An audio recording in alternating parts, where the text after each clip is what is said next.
Well, you know it's going to be a good day when you can use a Willie Nelson song title for your sermon. On the road again. There you go. I just heard a rendition. Here's a rendition of Willie Nelson. Man. We all know that song. We know that experience. And Luke 24, that could be the subtitle. Luke 24, Jesus is on the road again. He's still alive in people's thoughts and people's hearts. Now these two traveling companions, devoted disciples, and they are terribly discouraged after the crucifixion of Jesus. They're so discouraged that they're going home. They're disappointed. And they're walking away from the table. They're walking away from the fellowship that gathered and talked about the way the world ought to be and what God's will is for their life. And they're walking away from that. So Jesus, in his way, happenstance, of sidling up to people to listen in, to see what they're thinking, perhaps to test them, perhaps to give them some encouragement, perhaps because he knows that their life mission is to be witnesses. Jesus slides up and he walks with them. We can only imagine what those ancient highways were and what it must have been like to be traveling down those highways and meet a stranger. That's the setting for our passage today. Faith itself came to be called a walk. It's a way. And if you read the Gospel of Mark and the Gospel of Luke, all along the way, Jesus is doing things. Matter of fact, if you look at a concordance, you'll find again and again that phrase, Jesus was on the way. Jesus is always working and alive and on the way, even after the crucifixion.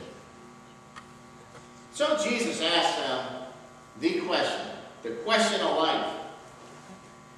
What are you talking about as you walk together? That is the question of our lives. What are you talking about? In 1902, a man named James Allen wrote a very popular book. It was a bestseller in its time. The title of the book, and I apologize, it's not inclusive language, As a Man Thinketh. Some of you may have read that. It's in the library of a lot of churches. It was based on Proverbs 23, verse 7. As a man thinketh in his heart, so is he. And the book talked about how important it is to hang out with people who talk about good things. How important it is for us to not allow ourselves to get down on ourselves. And our own self-talk and our own thoughts determine the outcome of our life. This might be the most important question we ever ask. What are we talking about? I want you to bear with me for a few moments and take part in a little exercise. This moment, I'd like you to just look down at your shoes. Look at your shoes. Kind of examine them. Think about your shoes. This is a Sunday school lesson, so keep looking at your shoes. What could those shoes tell us about you? What do your shoes say about the journey in your life? Keep looking at your shoes. Everybody wants to look up. Well, what is that? Where have you been in those shoes? What kind of story could those shoes tell? Why did you choose to wear those shoes today to walk with us in faith? Who have you walked with those shoes? A friend in need? Did you see someone who was ill or in distress? Did you go to a wedding reception in those shoes? Anyone here go to Cedar Point and wear those shoes to church this morning? Think about all the places that those shoes have taken you and who you walk with. Think about that. Okay, you can look up now. Think about how your shoes can tell a story about who you are. Think about the Wizard of Oz. Shoes are magical. Think about Forrest Gump this morning. My first pair of shoes, Mama said they'd take me anywhere. Remember that great line when he's sitting with his box of chocolates in the park? Our shoes are one of the things we take with us everywhere. And I want you to think about that question from today's scripture. What are you talking about as you go through life? Who are you walking with? I always find it interesting to see responses to Facebook posts. And someone was circulating a question. You know how that is? When they circulate a question and they kind of draw you into it. The question they were circulating was, if someone from the 1950s suddenly appeared today, what would be the most difficult thing to explain to them about life today? You can imagine your own answer to that question. Well, one I liked was this. I possess a device in my pocket that is capable of accessing the entirety of information known to humanity. And I use it to look for pictures of cats and get in arguments with strangers.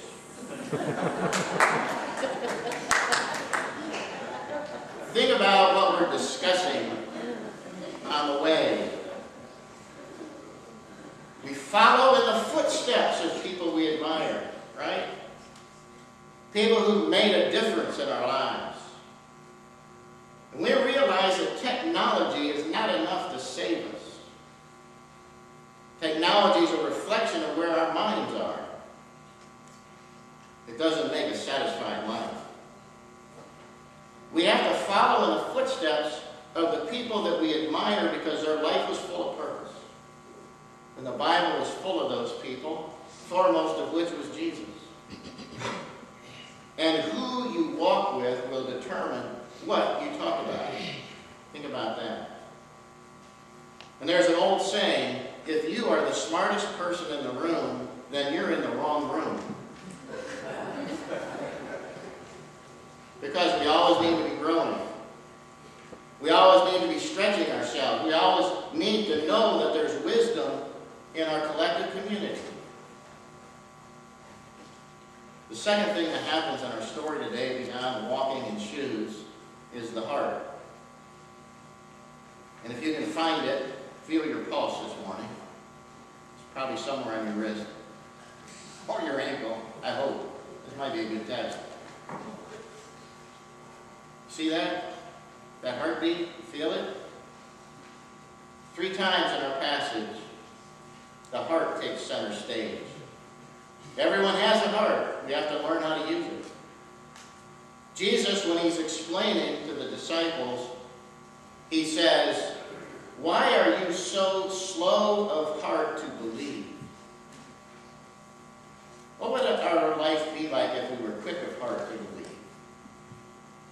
And secondly, when the disciples asked Jesus to stay with them, the Greek word is a word that also spawned the word bravado. They had bravado, and they asked Jesus to stay with them.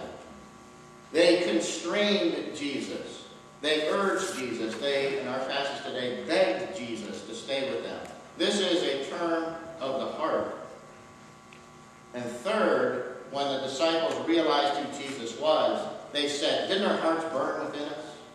Didn't it warm our hearts to hear Jesus speak? That's the key.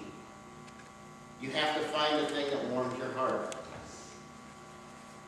Some of us saw a long line of people receiving medical services at Viola Starchman Clinic. Some of us in this last week, we attended a session at the College of Worcester where we learned some of the factors behind poverty in our society today. And it warmed our heart to hear of family stories about struggling to make it in this time. Some of us heard last Sunday night about environmental issues, and it warmed our heart to see people who were at work making the world a better place. This morning when I was driving in, I saw a young man getting out of the prison 2 blocks from here. And a woman, I believe it was probably his mother, was waiting with open arms, and he ran and she hugged him. What is it that warms your heart? Where do you see it? I want to encourage you, and I mentioned it last Mother's Day. Next Sunday is Mother's Day. I want to encourage you, and I want to challenge you to drive by the jail in the afternoon on Mother's Day and see if that long line of people waiting to get in to visit their friends and relatives, their sons, their brothers, if that doesn't warm your heart. If we don't say that there's a world that needs to be transformed, if we don't see in our own lives something that warms our heart enough to run back into fellowship at the table and to work for it. And this story highlights the key to all of religion, to all of life, to our relationship with God, to our friendships, is the question of what do we do with our pain and brokenness. And these guys on the road were broken. If you dwell on it, if you think about it, if you roll it over, if you imagine how you're going to get revenge or how you're going to work through it, if you do that, inevitably you're going to pass that pain on to other people. And everybody that you talk to is going to know about it. But if you turn it into a vision, if you turn your pain into a life of purpose, then everyone that you talk to will be blessed because of what you've overcome. Jesus said, how foolish you are and how slow of heart to believe. We'll give you an action point today as we summarize. Action point. Think about who's traveling with you in life. Think about who you are intentionally traveling with. Send a note of thanks to a friend who's encouraged you or who's helped you to have faith. Help other people along the path in all the seasons that God puts before us. And I want to remind you of probably the most ancient covenant in the history of the United Church of Christ, because it comes out of our congregational heritage. Sometimes it's called the Congregational Covenant. And it's really simple, and it sounds like it was based on this passage. We do hereby covenant with God and with one another to walk together in all God's ways. And they penned that covenant, and the rest is history. 2 disciples walked down the road to Emmaus, and as they walked, they talked, and the world was never the same again. 2 people were walking down the road. That's all it takes. And there was this couple who awoke early Sunday morning in a cynical world, in the midst of family disagreements, personal economic uncertainties, and partisan politics. And they sat in a pew and they looked down at their shoes. And finally, throughout that week, they had a time to reflect on where they've been and where they want to go. And today, Jesus slides into the pew alongside us and asks, what have you been talking about as you walk around? If you want to be alive, hold close the things that warm your heart. And walk with people that are on the high